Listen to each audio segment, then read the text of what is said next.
السلام عليكم. macmacaankaanaan iibinaa sida aan aroosyada ugu diyaarino iyo xafladaha gaarka ahna waa idin tusi doonaa.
sidaan u diyaarinaa saxanka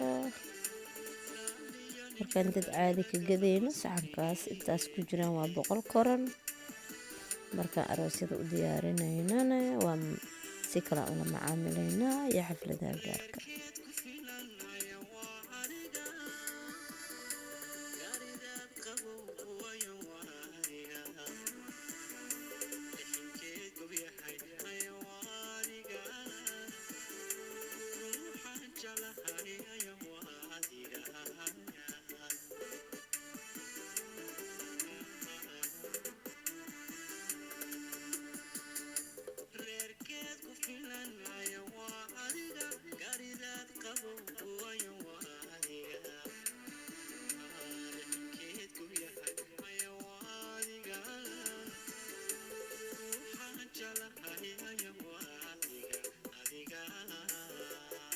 waxaa halkan ku jiraan sisin, qumbacaan, xalwo, buskud, shushumo, icun, markaasaa 6 shay ayaa isku kor saaran.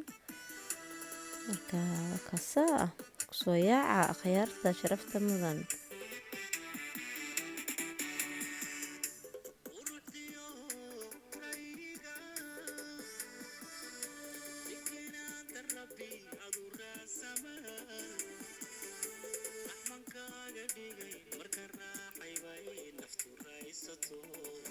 sidaas idinkugu xirxiri doonaa babastijeeriya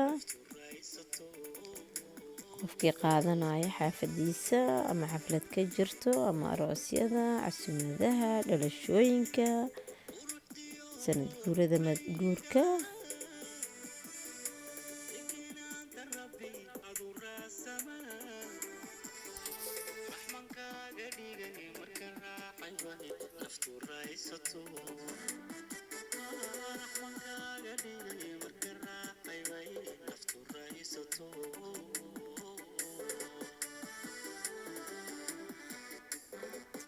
markaasaa